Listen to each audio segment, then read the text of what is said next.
That's that 3-inch rifle. It is entirely made of wrought iron, much stronger. In the entire Civil War, we know of, in my records, I only have one time the 3-inch ordnance rifle actually exploded when it fired on a battlefield. Okay, I have several cases, to include the third day on Cemetery Hill when one of these Parrott guns exploded and took the crew out that was trying to fire. By 1865, at the end of the Civil War basically, combat operations are closed in late May of 1865 of all type. By September, there were none of these in the U.S. Army inventory. Because artillery officers hated them so much. But they're there and they're used a lot at Gettysburg, so we're going to talk about them some. Okay, we have the next slide. So, here's kind of things to think about. Napoleon is called the Model 1857. Can hit a target there at 1,680 yards. 3-inch ordnance rifle. The barrel, since it's iron, weighs 820 pounds. Okay, so we're talking about horses pulling these things. And we're going to talk about them going more. This rifle can move into position faster because the horse is pulling less weight. Normally, until after Gettysburg, when you're talking about Gettysburg, and we talk about horse cavalry, which is the cavalry battery, or the batteries accompanying the cavalry, are going to be equipped with ordnance rifles. Infantry, when they can, will have Napoleons, 3-inch ordnance rifles, and a lot of these 10-pound Parrotts in the artillery, in an infantry corps. However, the cavalry is going to be exclusively with those. Two other, you'll see at Gettysburg, we've talked about, but they really weren't effective there. Everybody likes to talk about them. The 20-pounder Parrotts are the big ones. The barrel weighed 1,800 pounds. So what we like to say, my friend Ralph Siegel and I, the big purpose of the 20-pound Parrott rifle was to kill the horses pulling it. Okay. The Wentworth gun was the famous two, everybody's interested when they go to Gettysburg, the only two breech loaders on the battlefield. Everything else we'll talk about, they loaded the front with a ram on. These two are English. There were two of them up near the peace line, if you ever go. The barrel weighed 1,100 pounds. It can hit a target at almost 5 miles. Okay? But nobody can see 5 miles. Okay? From where these are up near the peace line, they could conceivably hit Cemetery Hill, that's 2.5 miles away. Okay? The Confederate gunners hated these. First thing that went wrong, we used black powder ammunition in the Civil War. Any reenactors around here? Some of you guys I know fired black powder. I know I quit reenacting because I hated cleaning up the weapon afterwards. Black powder fouls the weapon. Very quickly they found out, and they got these two English guns in the Army of Northern Virginia. They fouled so much. Now the breech is on a hinge that opens in the back. They fouled so much that after you fired 2 or 3 rounds in the battlefield, the breech wouldn't open anymore. It was stuck shut. So they had to load it from the front also, like they do the other Civil War barrels. Okay? So not really that effective that we're talking about. We're really concentrating on these 3 at the top here for the next hour. And there's going to be all kind of little exceptions, because we also have howitzers that are short range. But here's the big 3 Civil War artillery we're going to use. We'll talk about them. Okay? Ammunition. Okay? Civil War artillery, basically, as we're going to use at Gettysburg, is going to have 3 types that the gunners are going to use on the battlefield. It is spherical, or shaped like a big bowling ball, for when they fired out a smoothbore Napoleon. It's going to be shaped like a modern bullet when they fired out a rifled cannon. Okay? Within that, you have a couple of different types. This one here, you can see that hole in the side. That's because that was, we're going to talk about that in a moment. That's because it's a case round, or a shell, one of the two, and they have to screw the fuse in there to make it go off when you fire it. If you fire a solid shot, that's not there. That's going to be solid. Okay, 12-pound ball going down the battlefield. Okay, when you fire it out of the cannon. If it's fired out of a rifle, it's going to be solid like that. It weighs 10 pounds when it leaves the barrel. Okay, so we're talking about firing a 10-pound ball. Okay, that when it leaves the barrel is moving about 1,400 feet per second.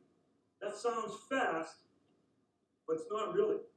You can stand, if you're a gunner, and watch that ball go out of the cannon and go the whole way down range and hit the target to the side. If it's coming at you, if you're an artilleryman, it'll go out of, if you're an infantryman that's coming at you, it'll go out of sight a little bit, and then when you see it, start running, because it's about to hit you. But you can see it coming in. These move a little slower, 1,200 feet, so feet per second as they leave the barrel. So not as fast, but a lot more effective at longer range. Okay? Those are both solid, but we also have shape just like those, case and shell. This happens to be the shell, okay, with the circle in it there. When you talk about shell on a Civil War artillery, either one of them, they're shaped like this coming out of the rifle, but they're hollow, filled with gunpowder. Okay, both cases, and the idea is you set it for the range where you want that to explode. The idea is explode in the air and have the shrapnel come down to the men below. All right? There was a problem with these. They can't fit enough powder in them, we're finding out in the Civil War, to make them explode in a whole bunch of little pieces. So they tended to break apart in 4. So if you're one of the 4 guys under that thing and it hits, you're in bad shape, but everybody else is probably okay. Okay? These would break into 2 or 3. They also have a third type of ammunition like this that blows up. It is called, okay, case. Looks the same, the only difference is instead of filled with gunpowder, it's filled with lead musket balls.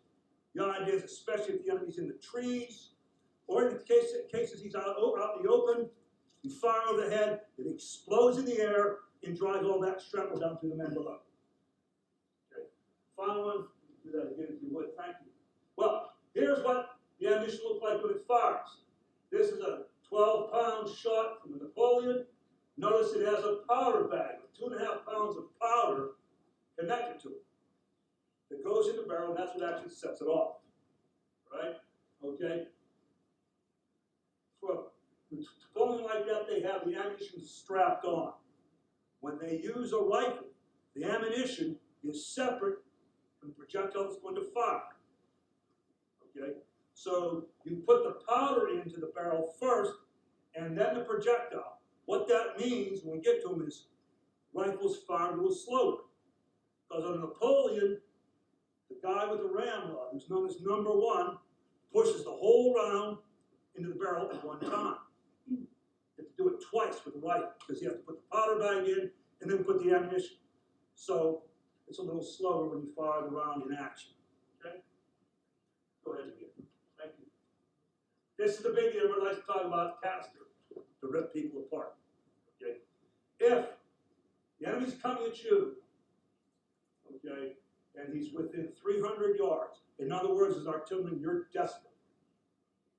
Okay? Because you're about to have infantry or cavalry overrun you, then you load canister at about 400 yards.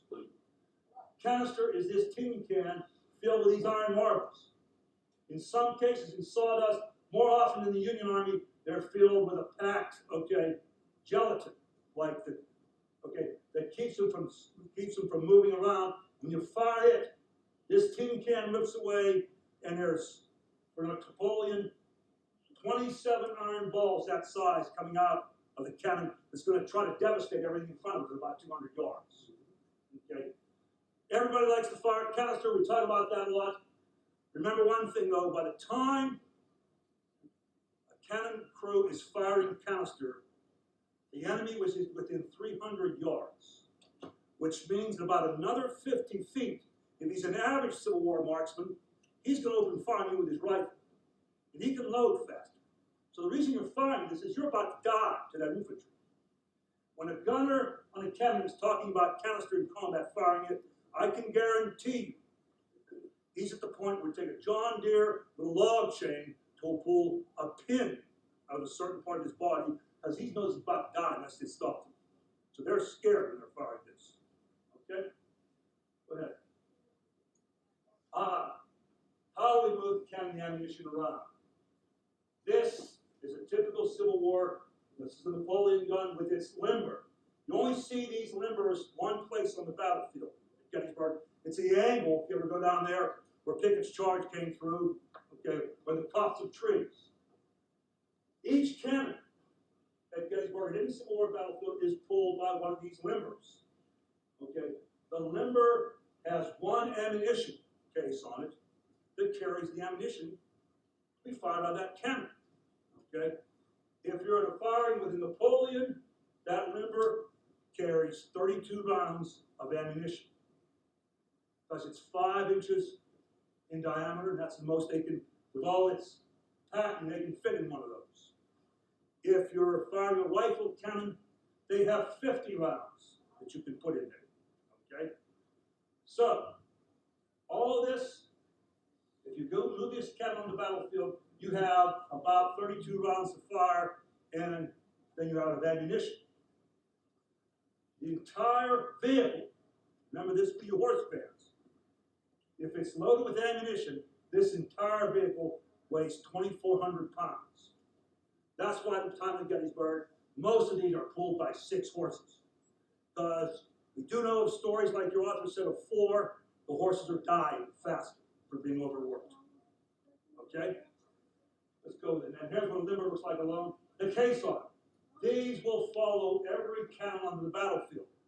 Those of you who might have been in the Army remember heard that song when you were a kid, the caissons go rolling along.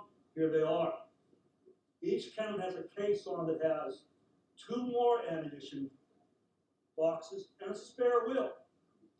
Obviously, you know the spare wheel's for. That's like when you're on a car today, when your tire goes flat, there's the spare. So, but what you have to look at, 3 ammunition cases are supporting every cannon on the battlefield. Let's go to the next one. Yeah. Okay. So, what do they have in those chests? A Napoleon carries 32 rounds.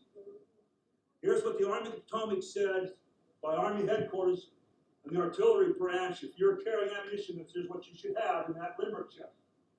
12 rounds of shot. That's that solid ammunition. 4 of shell.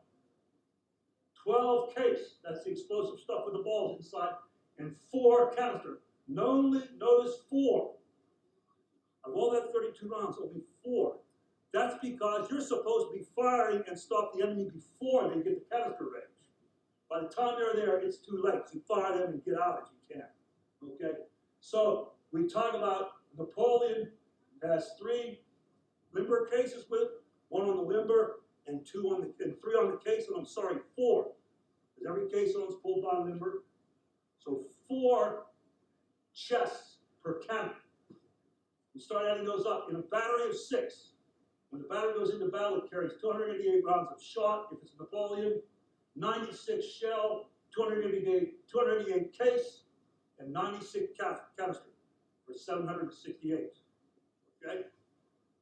Ammunition, if you're a rifle, since you have 6 cases and they carry 50 rounds, here's what they carried at Gettysburg. 25 rounds of shell, 20 rounds of case, canister, 5, so you got 1 more in the case, for a total of 120, and 1,200 rounds is what the battery goes into battle with. You're going to fire a lot of it, but remember, you don't want to fire one target, you want to fire a mass target. So you're not going to be talking about 1 cannon firing at 1 cannon. You're going to be talking about a battery of 6 firing at 1 cannon, or 2 batteries firing at 2 cannons, because the idea is to overwhelm the enemy with your fire, not have 1 cannon go out, take out the battery, or take out the regiment. They're firing by volleys out of the cannon. Okay? But notice one thing here, shot, 0 for rifles. They don't carry that solid shot I talked to you about time Gettysburg. That's because they found out shell for a rifle has the same ballistics as shot. Will hit the target the same way, flies the same way through the air. So why carry extra ammunition if you don't put the fuse on this that makes it explode in the air? You can use it like a solid shot. So they did away with carrying these by 1863 in the Union Army. Shell is what they're going to replace them with in a little bit of case. Okay? Keep 1. Here's how they fire. It's a typical crew, okay? For a cannon, this is a Parrott rifle firing. The front of the barrel is here. Number 1 man is the man who actually has that round rod and pushes that ammunition back to the rear of the breech, okay? number 5 and number 2 here are really in charge of moving the ammunition. Number 5 carries the ammunition from that limber, that little picture here, up to number 2. He holds the ammunition in front of the barrel, while number 1 pushes it to the rear of the barrel. While number 1 and number 2 are pushing it in, number 3 has, okay, a glove. It's for his thumb, okay, made of leather. Larry, remember what it was called? Thumb stall. Is that? Thumb stall. Thank you, thumb stall. And I'm the artilleryman, I forgot. Big problem. Thumb stall. A leather thumb glove. He puts it, while that ammunition is coming back, there's a hole back there on the top of that breech we're going to see that they use to light the cannon. He puts his thumb stall over that because after that cannon's fired, 2 things in that barrel. Oxygen and sparks. You swab it out between rounds with a sponge, but you push it back, oxygen and a spark and fresh ammunition coming back at it is going to explode. And when that happens, number 1 and number 2, if they're not ready for it, we lose those 2 members of the crew. So his job is to hold that closed, and then while the gunner back there is sighting the cannon. If we have it loaded, number 4 is ready to go. 3 takes what we call a prick. Sorry about that, but that's what they do. It's actually an ice pick. Goes over and sticks it in the hole in the cannon to open the powder bag. Then number 4 walks over with a flint and steel with a big string on it that he rolls out because he's going to have the power to fire the cannon.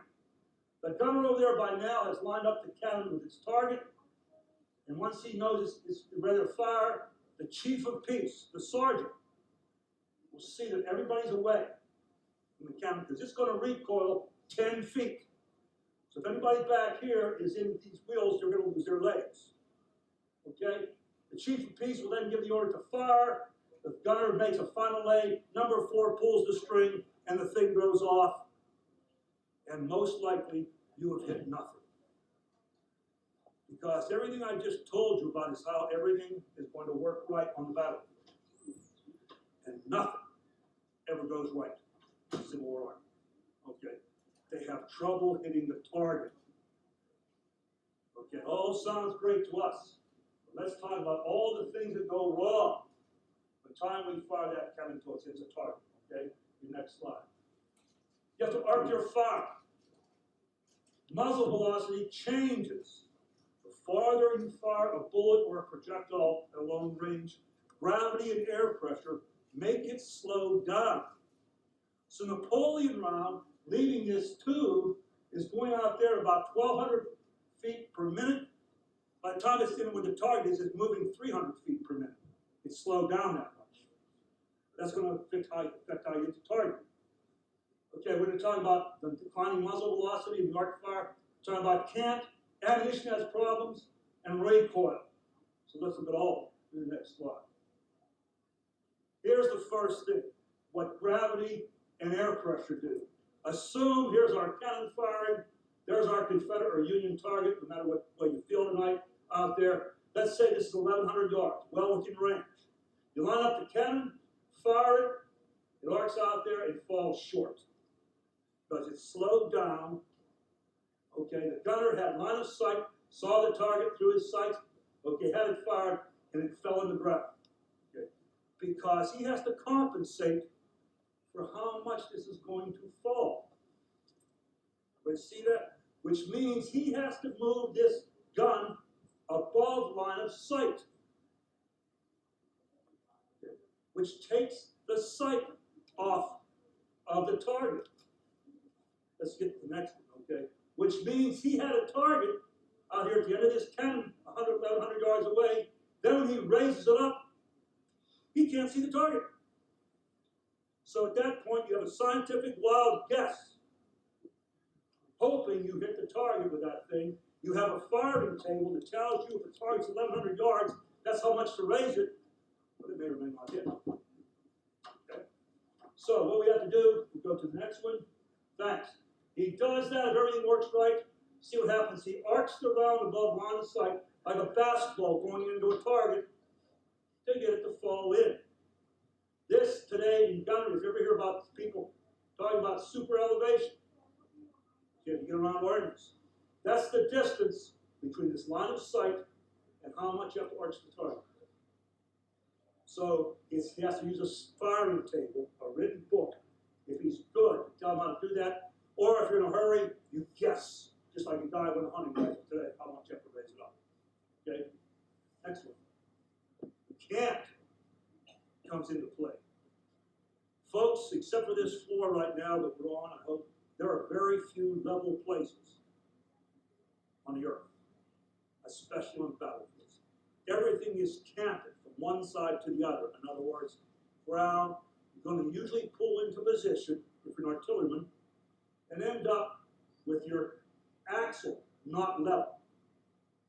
One wheel would be lower than the other. In this case, I use the right wheel is lower on the ground than the left. What does that do? That pushes the front of the barrel, which you think is long line, the green line there, straight up to the target, by being canted, moves the front of the barrel so the ammunition is moving out at an angle away from line of sight. That works? It's called the cant factor, which means the further away the ammunition gets from the barrel, less chance there is of hitting targets. How do they solve it? Let's give you the next one if you can. They have this thing called the Pendulum Cross in the armies. Okay, it's the Civil War time. It's the Civil War. There it sits on the breech of a parrot. What it is there's a graduated line telling you how far the range is. You connect it right there, and it's swept to the barrel. And there's a screw here that makes this weight swivel by how far to the left or right the axle is. And that is supposed to move the front of this, one side or the other, to line up with the target to make it easy to hit. What's wrong with that? Nobody knew how to use it in the Civil War. Okay? When you look at the ammunition, what they're inventorying, and many batteries had to inventory all their equipment by chance on not June the 30th, because that's what the Army's always said. Very few Union batteries can find these, which tells you the gunners aren't using them. They're hard to use, they're difficult, they slow you down. Most guys are guessing when they fire about camp. And by knowing a long time where the ammunition is going, they hope they can get it in. Let's go to the next one. Everything's firing great. Okay? You got it lined up, you've adjusted for cant. Okay, it's going out there to the target, and then it gets to the target, and for no apparent reason, give me the next one, misses. This often happens in Confederates because of manufacturing defects, okay, that they refer to. There's a fancy artillery term for it. I can give it here in a moment. Okay, excuse me. Eccentricity, big word to me.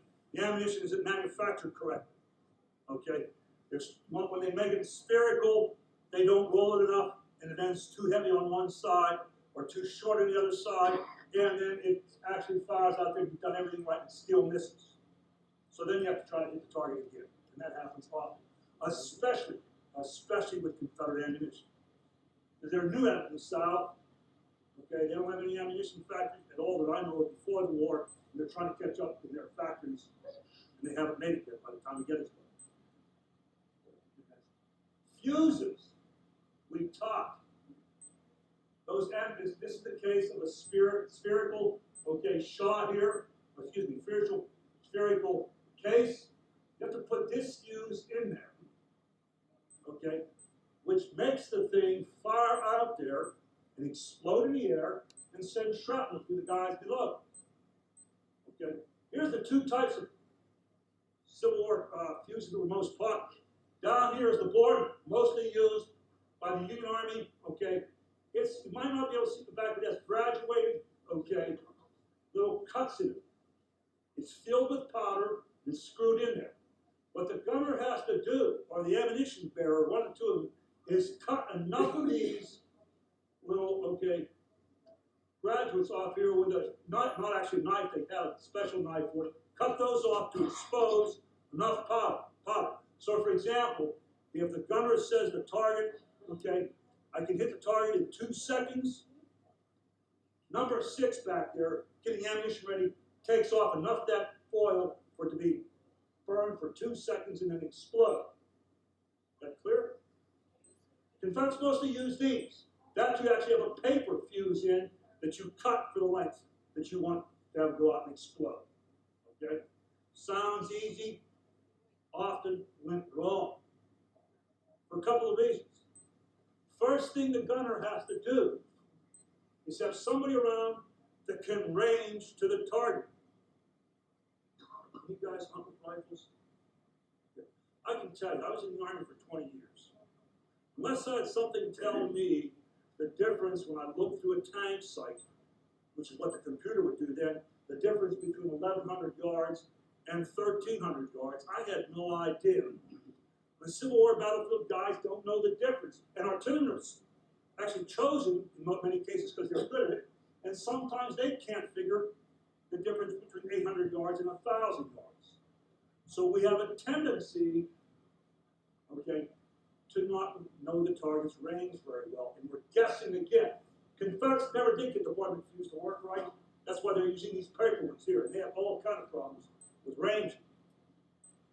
So it doesn't work well, okay? So the result is you fire it out there, and the next one, it goes out the end of the barrel, explodes about 3 feet out there, and it's ineffective. That happens on the battlefield too. Okay, let's go to the next problem. Drift. Okay. Ammunition coming out of a barrel like that will do 2 things. We've been at war for 2 years by the time of this battle. Many of these cannons wear as they're fired. Okay? A rifle is right up against this round, starts to wear out. And there can be a tendency by 1863 for this to start minutely wobbling as it goes out the barrel. Then, since it's rifled, it also has a tendency, it's going out that way, the spin will be that way, and since it's rifled, if you see where that makes it cause to go over that way naturally. And you can't make up for that with the sights they have. So drift will also cause these guys to miss the target. Go to the next. That's drift. That's actually falling out the end of the barrel. Okay? Now, final problem, recoil. Today, when artillery fires, they have a recoil mechanism. Okay, this with springs and hydraulics. When this tube fires, it goes back out of battery and rolls forward. And the wheels sit the whole time right there. In the Civil War, they don't have recoil mechanisms. It hasn't been, invented yet. So when you fire this cannon, that's why the crew has to get away. This thing recoils 8 to 10 feet, depending on the ammunition it's fired. Okay? So, that's why we have a slide under here, okay? And this fires, and the whole thing moves back 8 to 10 feet to the next slide.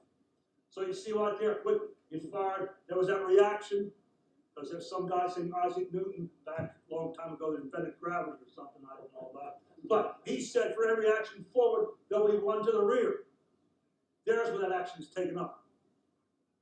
What that means, if you miss today in the Army, you're looking through their sight, what the soldier's trained to do on a tank or with his rifle in the Army, is if he misses the target, watch where the round went, and move his crosshairs over to the target, and then it should line up correctly. And that works 99 out of 100 times. You can't do that in the Civil War, because you can't look through the sight when the round's being fired. Therefore, the whole crew moves away. It goes back 8 to 10 feet. You move it forward, with the crew moving it back forward because it weighs a ton. And you get up there, and now you have to start all over again because the gunner has a new target. Even if it's the same one, he has to figure out how to readjust for it. Okay, so there's no quick after shot like you have to try to hit the target after you missed it. You start all over again. Okay, people say, okay, well, we'll solve that. Just bolt this down to the ground like they are at Gettysburg today. That's to keep you from stealing if you want to take one. Here's what happens in the Civil War. This did happen at Gettysburg on the 3rd day with some Union guns. We hold this in place. You can give me the next one. In this case, it happened at Gettysburg because the ground was soft after 30 years of rain in June, and some of these would dig in. The artillery's not watching it. He fires, That's dug in too far to slide, so the whole thing tips over back on the crew. And that happens south of the copse of trees at Gettysburg to Rory's battery on the third day. So you have to allow for recoil and fire. You can't stop it. It's a natural thing to do. All of which means, okay, a lot of the ammunition going downrange from a single cannon at targets is not hitting anything. We know that by 1863, so they have to compensate. If you can't fix your technology, you have to change the way you're organizing and using the technology by organizing your artillery batteries. Because the idea is take a 6-gun battery if you're a Union soldier or a Union artillery, or a 4-gun battery if you're a Confederate, and use the battery as one weapon to bring hellfire and brimstone from 6 cannons lying in one place. Not one firing, 6. So we have the general order from General Henry Hunt. Okay. This was published, General Henry Hunt. If you don't know him, I'm going to show you a picture of him in a few minutes. Best artillery in the Civil War. By the time of Gettysburg, he had been the commanding officer of the Civil War of the Army of the Potomac's artillery for almost a year. Okay. In fact, a little over a year.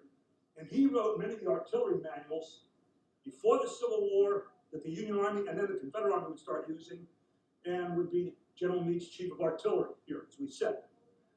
This first order here, General Orders Number 2, was published in December of 1862 after the Battle of Fredericksburg, and it was going to be republished in the spring of '64. Again, actually put into a manual, okay, for Grant's campaigns of '64. But here's what Hunt is publishing to him is crews. Rapid firing at large bodies and opening at long ranges are additional causes of waste. Everybody always laughs when one of the little Civil War glory that Henry Hunt's known for is one time on a battlefield somewhere, somebody fired a shot and missed. I don't know if this is Gettysburg or Chancellorsville or where. He looked at the gunner and it was said, "Do you realize that cost the government $1.37? You got nothing out of it." And that makes people think Henry Hunt's a bean counter. No, Henry Hunt wants you to use your ammunition effectively. So, in no case, except when firing canister at short ranges, should the rate of fire exceed 1 round in 2 minutes from a cannon. That's with canister. Preferably 1 round in 4 to 6 minutes. Every 4 to 6 minutes, fire 1 round. So you line up properly to hit the target. Okay? So we're not firing ammunition constantly if we're doing it right. The problem Hunt's been having, okay? Remember, go back, that Napoleon battery carried 768 rounds of ammunition in the battle of 1862. In many cases, cannons went into battle, artillery batteries in 1862, fired everything up, and said, "We're out of ammunition, let's get out of here." And so the battery left the battlefield. And then the Confederates come over and take the hill that you're on and lost the battle. He's saying, slow down, hit the target. If heavy artillery is required, it should be attained not by rapid firing, but bringing a greater number of guns into action. So, like we said, instead of 1 cannon firing at 1 target, we have 6 cannons firing at 1 target, or 12 or 30. You can do it to make sure we destroy that target, at least make them stop charging at it. You have to do that with organization, we'll talk about in a minute, okay? Let's go to the next one. Notice something else again, okay? The number of killed and wounded that decides a battle is, okay, it's not the killed and wounded, but the panic and demoralization of those who remain. And we do this by concentrating artillery fire on successive points, then distributing over the whole area. What he's saying is, again, a battery fires 6 guns at a target, and 6 guns at a target, and 6 guns at a target. You don't have 6 cannons firing at 6 different targets, because they're probably going to miss. If you have 6 firing at 1 target, somebody's going to hit the damn thing. That's what Hunt's trying to do. Okay. So we concentrate, and we have to organize the artillery to do that. Look at the next one. So, first thing we have, you got back to, first in any army is a section. Okay, 2 cannons with their caissons. And you have to kind of look at this sideways because I can't get it on my computer, go up and down, or else it runs off. So this is the best way to do it. It's an artillery section. 2 cannons with their crews, their horses, and their caissons. Okay? So you have to imagine 3 of these in a Union battery, 2 for 4 in Confederate batteries. Cannons out there, okay. We leave, when we go onto the battlefield, they come in columns, then they move out and line up, in this case 2, eventually 6 across or 4 across. First of all, they take up a lot of space to remember about, okay? 14 yards are between these 2, okay, cannons. Most of the cannons that are on display at Gettysburg and the battlefield are too close together. Because most of them are about 7 yards apart when I measure. It's actually supposed to be by the top, by the plan, 14 yards apart. Because remember, this cannon, as it goes down the road behind this limber, is facing backwards. And behind it is a limber. They have to get this cannon that's backwards behind this limber to point at the enemy. Which means this team of 6 horses circles around, drops the cannon where it's connected at the limber wagon right here by trailage on the ground. They have to bring it back and return the horses around to face the cannon. They need 14 yards between cannons to do that, or they can't get out of there. You read about the last stand of the artillery at Gettysburg on the first day. They had to move back near the seminary where they had 3 yards per cannon. What did that mean? The 21 cannons along that ridge had to move out 1 at a time, from south to north. And that took about 20 minutes, and that was enough for the Confederates to get the last few before everybody else could get out. You want to keep 14 yards between them? Notice, front to back, that battery, when you add up all these, covers about 77 yards from front to back. Okay, if there are 6 cannons like this, with these 14 yards between and the width of the cannon, an artillery battery covers 1 battery on the battlefield, 82 yards.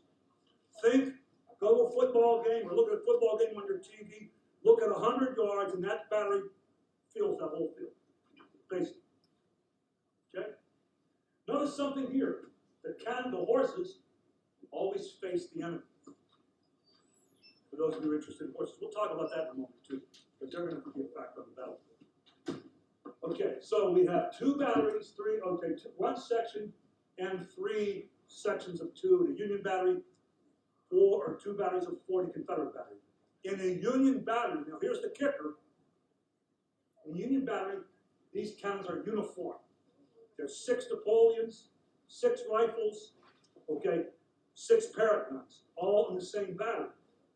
Because you have to train your crew to use the cannon, and you're firing at 1 target. So you should have the best to have each one of them able to hit the same. The Confederate Army was never able to do that in its history. They have batteries at Gettysburg that have 1 parrot, 1 3-inch rifle, and 2 Napoleons, and maybe a howitzer if they decide they want a 5th one there. They're not supposed to have. Remember, if you're the guy resupplying ammunition, that means a battery has to have 5 different or 4 or 5 different types of ammunition delivered to it on the battlefield. Makes supply officers crazy and slows down how fast they can fire. It also means if you have a section of 2 rifles and 2 Napoleon smooth bores at a closer range in Confederate and the targets at a mile, only 2 can usually fire. The other 2 have to sit and watch until it gets closer. So that reduces how effective your battery is on the battlefield, how much fire and steel they can put out there. Okay? These, 2 of these, become Confederate battery, 4 Union batteries. So let's look at that thing, how they have to organize it. Go ahead. Here is a battery maneuver personnel. Okay? What's actually going on when this battery goes on the battlefield? We have 1 captain, who's in command of the battery. 3 lieutenants, each of them are a section chief. So they each have 2 cannons to take care of. One problem the Potomac has, the Confederate Army do not, at Gettysburg, Only about 50% of the batteries are commanded by a captain in the Army of the Potomac. Most are down to a younger lieutenant by the time of Gettysburg. Confederates aren't doing that so much. So Union batteries tend to have battery commanders that are less experienced than the Confederates.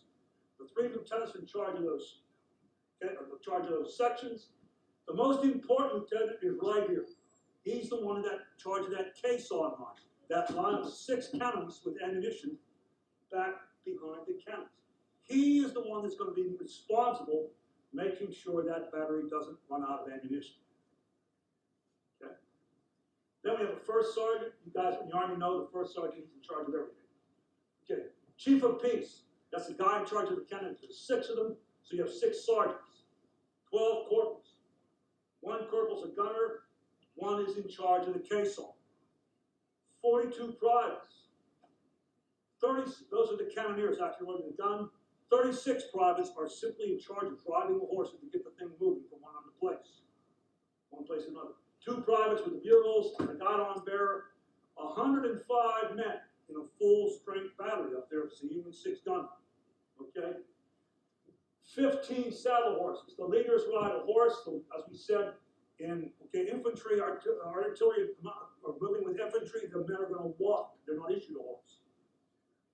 But if it's artillery accompanying cavalry, it becomes horse artillery, and they're now have a horse. So that means this battery maneuver has 15 saddle horses and 72 horses harnessed when they rise on the battle. Okay, takes up a lot of space and it's a big target. Okay, if they're horse artillery, they also have 57 saddle horses accompanying rather than 15, and 15 guys are just there to hold the horse when everybody dismounts. Because if you let the horse's rein go away, like John Wayne does in the Apache movies, when the battle's over, you go around, you don't have a horse, he's gone. Okay? So you actually have to hold the horse on the battlefield when you're back. Okay? That's not everybody though. There's guys we never see on the battlefield in the battery. Here's the next one. Okay? We also have a Quartermaster Sergeant. He's in charge of all the supplies and also drawing the ammunition from the ammunition train to make it work. A stable sergeant and his 2 to 6 artificers, those guys that do 2 things. They either put horses on, or put shoes on horses, or they can also do a little bit of cutting, okay, in civil war to make hinges or things to work on the actual cannons themselves or their carriers. 8 to 10 drivers and teamsters are back there. If they're lucky, there's 30 replacements to replace the gunners 4 who are going to get killed in the next hour or so. So you want one on them 4. By Gettysburg, most of these guys are not back there. That's what the books call for. Very few batteries have those. Okay. They also have a traveling forge that's on a limber, and that is obviously to shoe the horses. A battle wagon for supplies, maybe an ambulance. With all this stuff back there, there's 10 more saddle horses and 2,500 horses to move the whole battery with all this stuff around. You don't see these guys usually in battle. They are the ones we're going to see later that get dropped off. As the battery moves forward, this sergeant takes charge and takes them to what's called the trains. That's all the ammunition for the division, okay, camped behind the lines. And all their supplies, and all the whoever else you have back there that don't get on the battlefield because they're working to resupply the army, and these guys go back there and work there during the battle. Right? Let's go to the next one. Now we come to it. There's the rub. This is harder to use than an internal combustion engine. This guy has an idea on his own what he wants to do.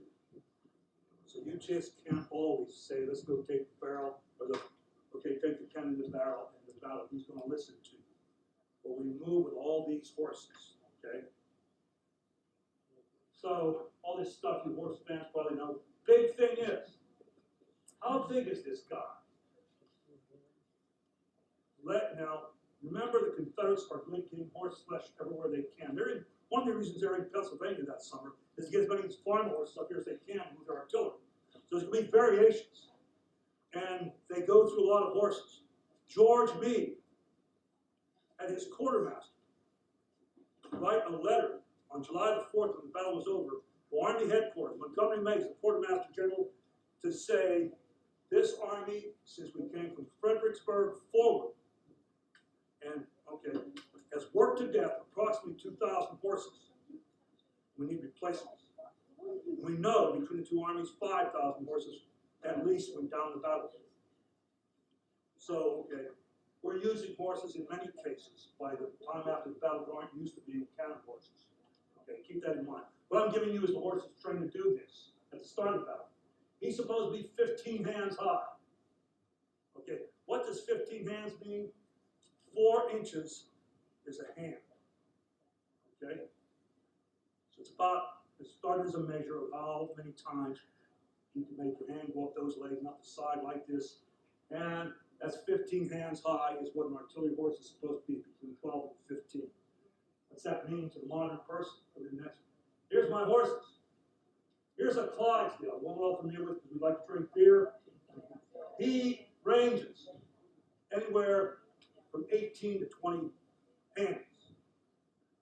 Biggest group that can be used to pull things, very few of you ever used in the artillery because the breed is new in the United States and they have one problem with these. Okay?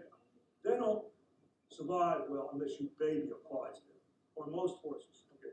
They have to really take care of well, they die quickly in Civil War combat. Most artillery horses, this is what they're looking for, this paint. He's 13 to 15 hands high, he's about the 3rd biggest. That means if you're riding up there at 15 hands, you're about 5 feet off the ground. I'm trying to get an idea what a horse means. Okay, which means you're on the big ones to use it. You're moving here. Cavalry's going to use probably one of these smaller breeds, like this one here, because they're tougher and more endurable. To give you an idea what it really means, okay, in the next slide. 5 to 7 years of age of purchase. Okay, 15 hands with some variation, well broken to harness, and here's the real thing, weighs 11 to 1,200 pounds. Artillery horse, okay? Special attention should be directed to the feet to see they are sounding in good shape. If the feet aren't in good shape, the horse very quickly is broken down and you can't pull the target or can't pull the slow.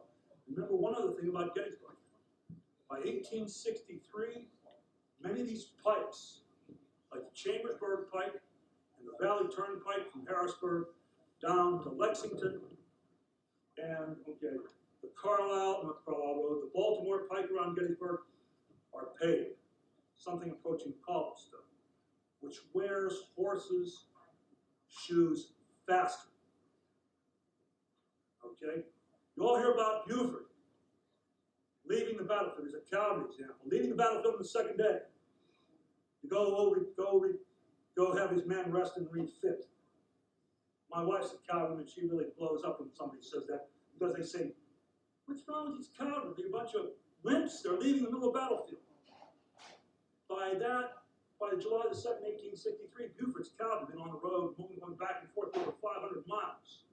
Most of his horses were worn out. His horses were going lame on him. He had to leave the battlefield to reshoe the horses. That's why he moved down to Westminster for those who know about it. So all these artillerymen and cavalrymen have to be aware of how well are those horseshoes holding up. Okay? Next. Okay. So you know what 15 hands is, so we can modernize. That's my wife. She's battlefield guide, she does cavalry. She's 5'6" high. Okay? And on the ground up to about here to me. That's her horse, till we lost him, that's Wyatt. Wyatt stood 15 hands. So that's what a Civil War cavalryman, in this case, or an artilleryman, if he's a driver at 5 foot, would look like the size of horse he's trying to maneuver. Okay? Keep going. One more thing. Anybody actually like to be around horses a lot? What do you know about horses? I love them. Okay, I never knew a horse before I was introduced to my wife. She said, "You'll like these now." I love them. Okay, a horse, I'm sure you will tell you, is afraid of everything. Everything a horse looks at is going to be a threat to him, and he wants to get away from it. Wyatt, my wife was guiding with a crew, okay, on the battlefield going down the horse trail, they went by a house, they had a little dumpster, okay? And the dumpster, when they went by, it was just like we would see a dumpster. On the way back, someone in the house had thrown a plastic garbage bag into the dumpster. And Wyatt saw that green plastic flying in the wind, and he went batshit. Okay, literally, threw my wife, okay, and tried to run the other way. So horses are afraid of everything. Artillery horses, okay, are being shot at, folks. They're trained to do it, but they don't like it much. That's what. Go back and show that battery again. You can make it easy. Thanks. There you go. Notice, these horses have to face the enemy. Because if that horse is faced away and doesn't see that cannon go off, that big noise is a threat. And he runs away. So he takes the ammunition with him. You're SOL then. So when you bring the battery in, these horses are lined up. That's why you bring it up here, turn it around, and move the horses again. They do that the same way with the caisson. And I used to stand at Gettysburg and look at it and say, why in the world would you do that? Because that means if the enemy's coming and you want to get out of there, you have to turn all these guys around again. And you must do that, because if they don't see the target, they're out there. Unless they're a very well-trained artillery horse. Okay, so horses are afraid of everything. You have to be aware of that if you're around horses, and you can train them well. A lot of horses, and the horses, for the most part, I'm not saying they're cowards. They did their duty at Gettysburg and every other Civil War battle to the tune of hundreds of thousands. They don't like anything that makes them afraid, and everything scares them. Okay, let's go on. So, let's go one more. That means we have to organize these cannons for battle. It's hard for them to hit the target. It's hard to move them around and keep them organized. Okay, so armies have historically used organizations. We talked about the battery. Okay, it becomes 6 cannons in the Union Army, 4 in the Confederate Army. Now we have found by 1862, 1 battery operating alone on the battlefield with some infantry general beside him is going to say, okay, the general comes over and the captain says, and the general says, I want you to shoot that target. And the captain says, but that's a better target for me over there. And the general says, see this star? You fired that one right there. And they fire and they miss. Okay. So we got to get these artillery straightened out so that they can mass fire, and they did it with organization. Okay. The 2 commanders of the Confederate Army, or the Union and Confederate Army of Gettysburg, in charge of the artillery for the whole armies. I know this guy looks like Lee. That's actually General Pendleton. Okay? This is Henry Hunt, best artillery in the Civil War. This guy, kind of shaky. Larry tells the story. There's a Confederate officer, my buddy here, Larry, Confederate officer of the artillery once said, Pendleton's like an elephant. It's around and you have to feed it, but what do you do with it? Okay. We're going to see under Robert E. Lee, throughout the Civil War, more and more he is getting this guy out of the picture to command less and less of his cannons. Okay? Because he's almost incompetent. Best example I can give you. Go to Gettysburg and read about Pickett's charge. Okay? Last day, what's supposed to precede Pickett's charge? A cannonade to blow a gap in the Union line, run it down a clump of trees, and send the infantry, have long-range infantry fire or charge across the field into the gap. Great plan, really. Going to Pickett's charge, walk with you, and I'll show you it wasn't crazy. That's the way our artillery is used today. Problem, this guy didn't tell Lee that morning, we're almost out of ammunition. That's his job, okay? We have found evidence by the artillery that by 1863, okay, Lee is offering this guy to Joe Johnson in the West, saying, he's a good artillery guy, I'll send him you. And Johnson says, no, he's worked for me before, I don't want him. But he's Lee's friend, and before this, he went to West Point for 4 years. Okay, then went in the Army for a couple of months and then became an Episcopalian minister. He's a man of the cloth, and Lee liked that type of guy around, I think. Just my theory, because he kept around incompetent. Okay, And he's there with Lee the whole rest of the war. Okay. Biggest problem Henry on has, once again, he can't enforce anything for Lee. Example. Lee realized what I told you by February of 63, before Gettysburg. Lee says, we've got all these mixed batteries. Okay, a supply officer's nightmare, because one wagon going out there, if you want to think of one wagon, has to refill 3 different types of cannons. That means 3 different types of ammunition the whole way down the line. It's making us crazy. Plus, they get it, there are only 2 cannons to the target out of the 4. I want it to be like the Union example. 4 batteries of the same, or 4 cannons of the same type of battery. Hunt says, great idea, sir. I recommend we do that. Goes out and writes a letter to Lee in May, before they're getting ready to march north. I can't make that happen. The battery commanders are opposed to that. So I want to do it. And Lee says, okay. Why were the battery commanders opposed? Of all things, remember that little thing, states' rights? Those 4 cannons in that South Carolina battery are the property of the state of South Carolina. Those 4, when they came into the war, are the property of the state of Virginia. If we have 2 Napoleons and 2 rifles here from South Carolina, and 2 and 2 here, can you switch those between states? Oh no. There's a South Carolina guy just said, those are my 4 by serial number, and he can't make that happen. And the Confederate Army would go until 1865 with their batteries at a disadvantage because of that. Okay? That affects the Gettysburg.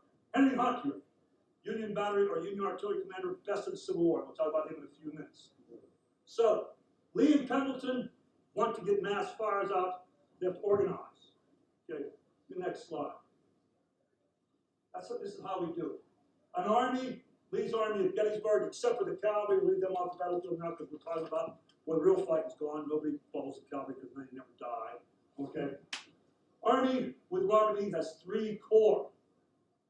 Each one with about 20,000 infantry, as we know. Okay. And he's going to put artillery in that corps. Because imagine these are all the infantry guys now. Let's go to the next one. Before Gettysburg, cut off this 3rd block here. Give me the next slide. There's one I want. Thank you. Before Gettysburg, there's only 2 corps. Some of you may know that. James Longstreet, the 1st Corps of Infantry, about 30,000 men.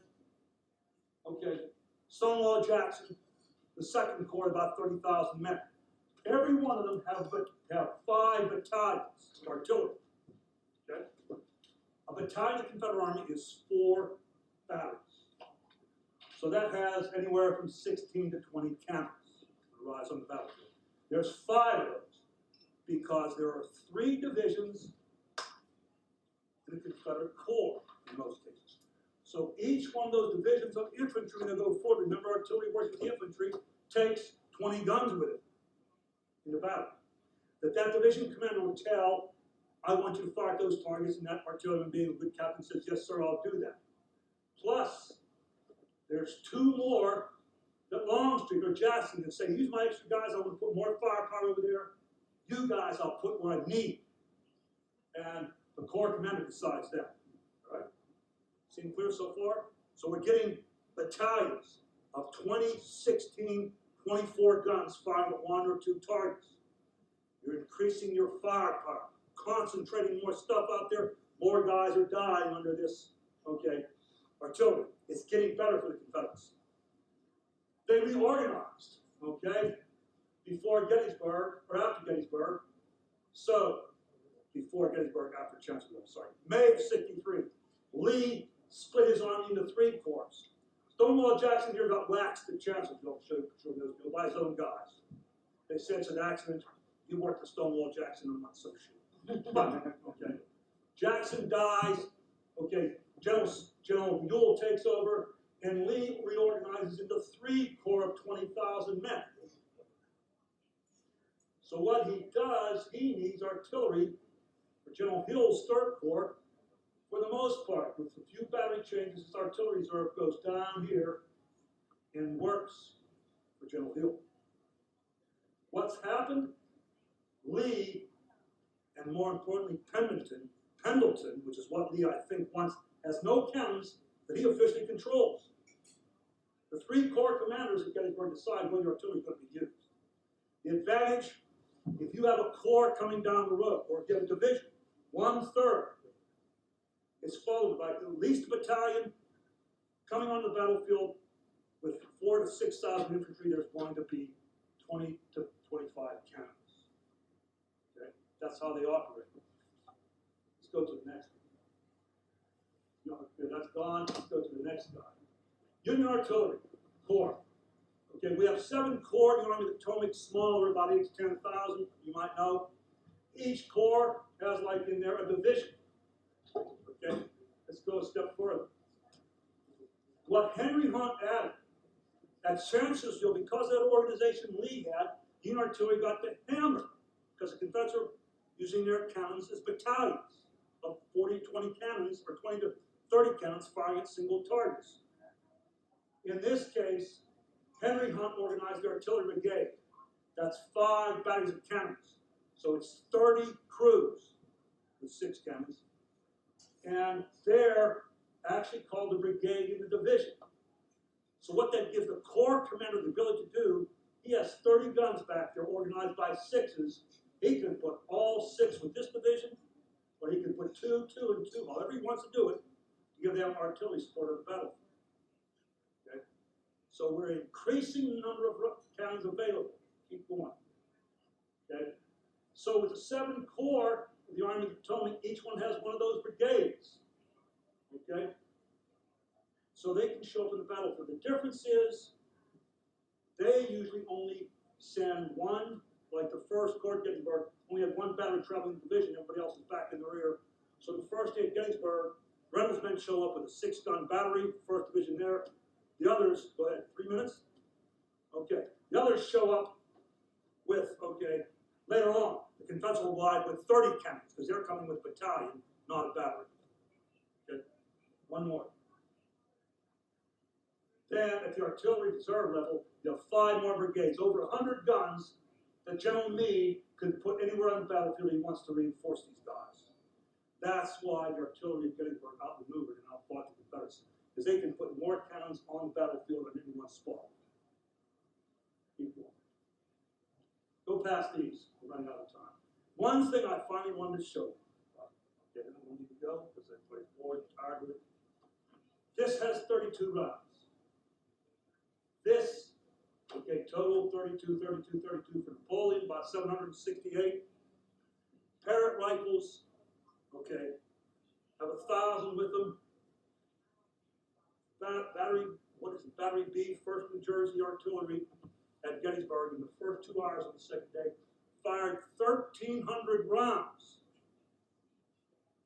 That guy with the stick actually keeping track. How did they get the ammunition there?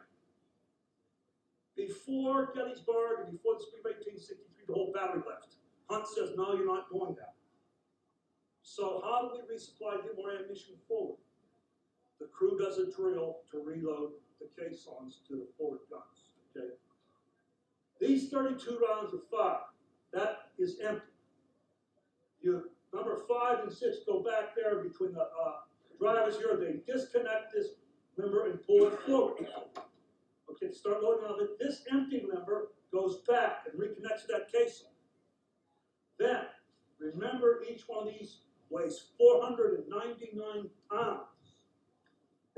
Okay, almost, okay, a quarter ton, 500 pounds. If you ever look at the caissons at Gettysburg, you can unbolt them.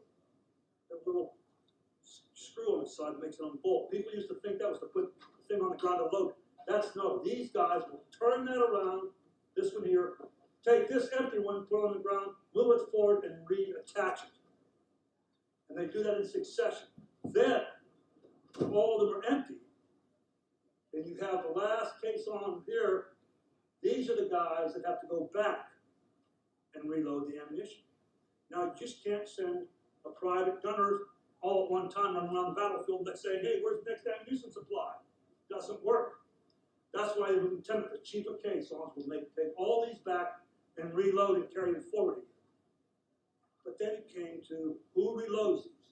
Because from 1775 until the last time I loaded ammunition on a tank, 1994, the U.S. Army has ammunition packed in wooden boxes. You take it off the truck, or if the Civil War case, a cannon off the wagon. Some fool, usually the guy in charge of the cannon in the tank, has to open it up, take the packing off, and load it up into the tank. That's a lot of manpower. These guys are up firing. They can't go back and reload. So go to our next slide. That is the rest of our battery. Those are the guys left back at the train that are waiting for that artillery battery to come back with its caissons. Have the ammunition broke down, reload as fast as they can, and go forward. Which is something that took me years to figure out because it's hard to find in civil land how to reload. If you do all that right, we just went over it very quickly in the last hour, give me the next one. Okay, you end up with that at the end, which works well if you're organized, okay, and hit the target. May or may not, depending on the battery. Questions? This, as I said, will be very fast again. Okay. Often when I do this, it takes us 4 or 5 hours when we've gotten battlefield, look at 8 cameras. So if anything was fast, I'll be around afterwards to talk a little bit, or don't be afraid to use that email or call or to get in touch with me. I'll help you with anything I can, which is Civil War artillery. Okay. Thank you for having me. It does me joy to see there's other people still interested in the Civil War, although I guess we're all getting gray.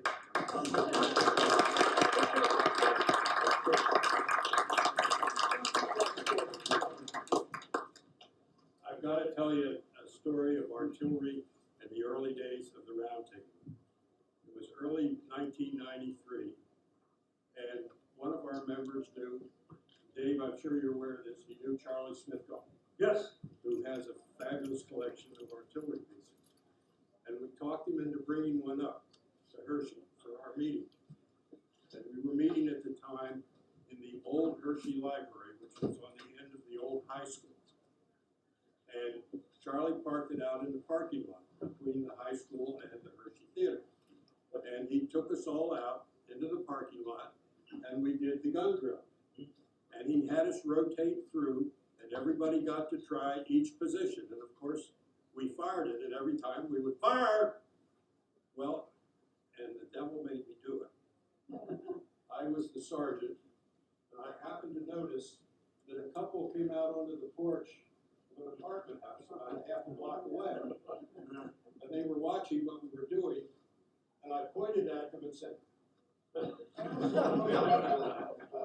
within 10 minutes, came the Derry Township Police asking us what the hell we were doing.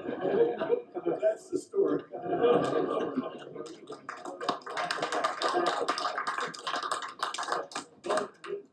Just a couple things there for you. I appreciate that. Here's a couple for you. Oh, I love these. Okay. And then a little sweeter. My favorite version. Thank you for that. Folks, thanks for having me. I truly enjoyed being here for you, and I hope I enlightened you a little bit about all these things these guys have to do in Civil War.